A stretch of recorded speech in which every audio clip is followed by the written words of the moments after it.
ஹாய்ங்க, எல்லாம் எப்படி இருக்கீங்க? நல்லா இருப்பீங்கன்னு நம்புகிறேன்.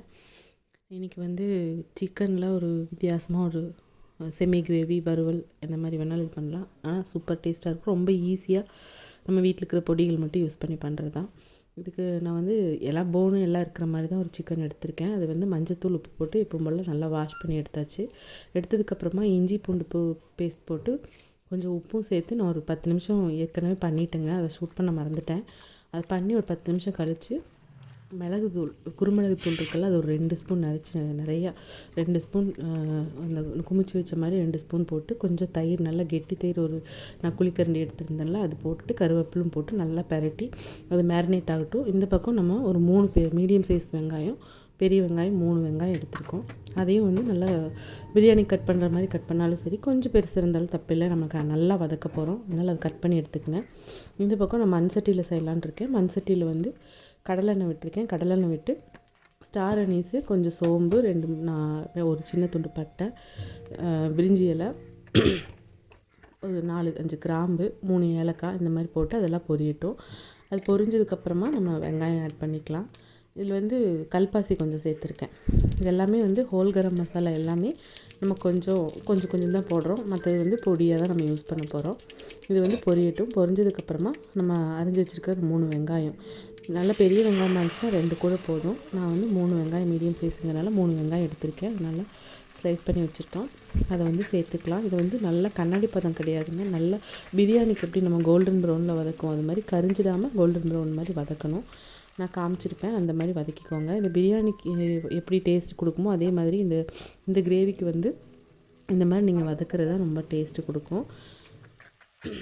மண்சட்டிங்கிறனால நீங்கள் என்ன, ஒரு வேளை நீங்கள் மண்சட்டிலேயே நீங்களும் செய்ய நினைக்கிறீங்கன்னா மண்சட்டிங்கும்போது கொஞ்சம் இடையில கீழே அடிப்பிடிச்சிடாமல் மட்டும் பார்த்துக்கணும். மற்றபடி சூப்பராக இருக்கும்.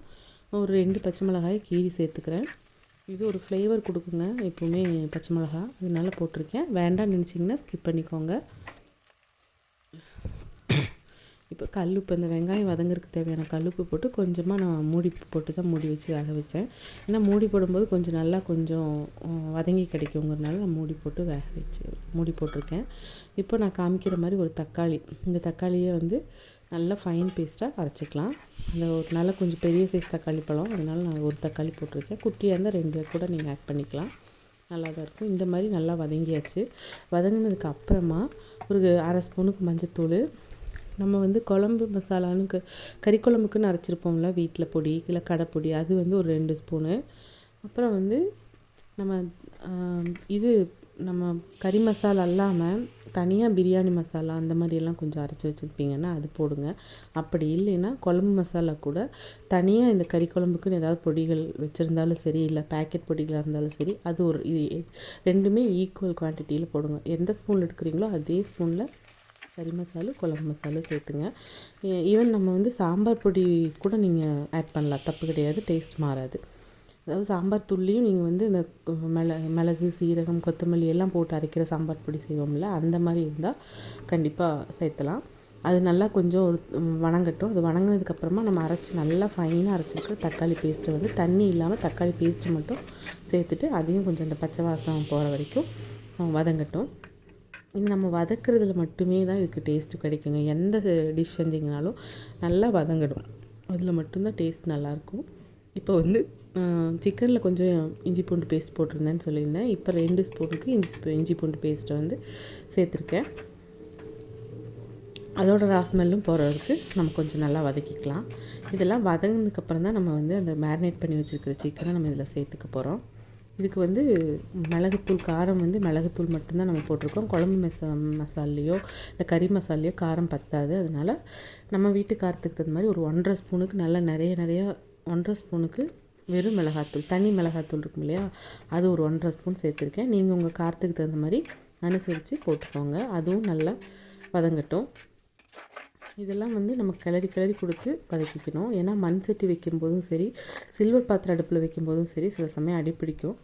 அதனால் நம்ம கொஞ்சம் கிளறி விட்டு வணக்கணும்னா கொஞ்சம் நல்லாயிருக்கும். இப்போ நம்ம மேரினேட் பண்ணியிருக்கிற சிக்கனை அப்படி ஃபுல்லாக ஆட் பண்ணிக்கலாம். கருவேப்பிலை, அந்த தயிர் எல்லாம் சேர்த்தும் போது நல்லா ஊறி இருக்கும். இது வந்து நம்ம இதெல்லாம் செய்கிற ப்ராசஸிங்குள்ளேயே 10-15 நிமிஷமெல்லாம் ஆகிடும். இப்போ நல்லா மேரினேட் ஆகி அந்த உப்பு காரமெல்லாம், அந்த மிளகு காரமெல்லாம் பிடிச்சிருக்கும், நல்லாயிருக்கும் டேஸ்ட்டு.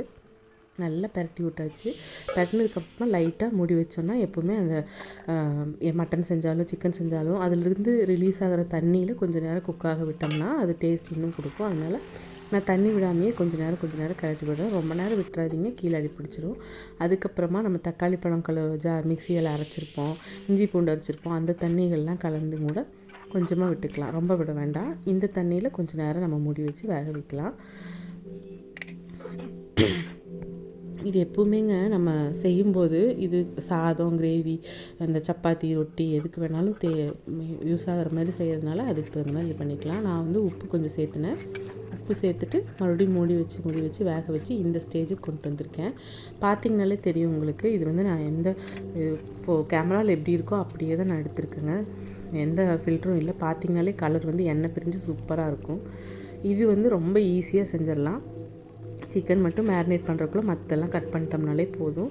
வேறு எந்த அரைப்புகளும் சேர்த்த வேண்டியதில்லை. இதில் வந்து மல்லித்தலை நம்ம வழக்கம் போல் தூவிட்டு நம்ம சர்வ் பண்ணிக்கலாம். இது வந்து உங்களுக்கு சாதத்தோடையும் சரி, சப்பாத்தி, இட்லி, நான், பரோட்டா எல்லாத்துக்கும் சூப்பராக இருக்குங்க. ரொட்டி எல்லாத்துக்குமே நல்லாயிருக்கும். சும்மா கூட இதை வந்து இன்னும் கொஞ்சம் ட்ரை பண்ணோம்னா சும்மா வெறும் வாயில் சாப்பிட்றதுக்கு, தயிர் சாதத்தை கூட வச்சு சாப்பிட்றதுக்கு, ரசம் சாதத்தை கூட வச்சு சாப்பிட்றதுக்கு கூட நல்லாயிருக்கும்.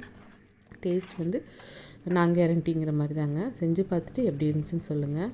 பாருங்கள், சீக்கிரம் அந்த சிக்கன் வந்து எப்போவுமே ஒரு 15 மினிட்ஸ்லேயே நல்லா குக் ஆகிடும். உங்களுக்கு தெரியும் இல்லையா? இல்லைன்னா ரப்பர் மாதிரி ஆகிடும்.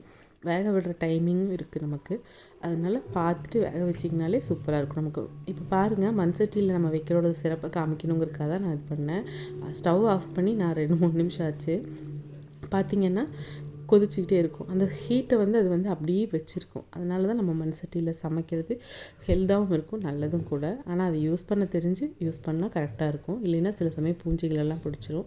நான் சாதத்தோடு ஒரு முட்டையும் இந்த கிரேவியும் வச்சு தான் சாப்பிட்ருக்கேன். நீங்களும் செஞ்சு பார்த்துட்டு எப்படி இருந்துச்சுன்னு எனக்கு கமெண்ட் பண்ணுங்கள். நம்ம சேனலை சப்ஸ்கிரைப் பண்ணி பெல் ஐக்கானை கிளிக் பண்ணிட்டு பாருங்கள். தேங்க்ஸ் ஃபார் வாட்சிங்க. டாட்டாங்க.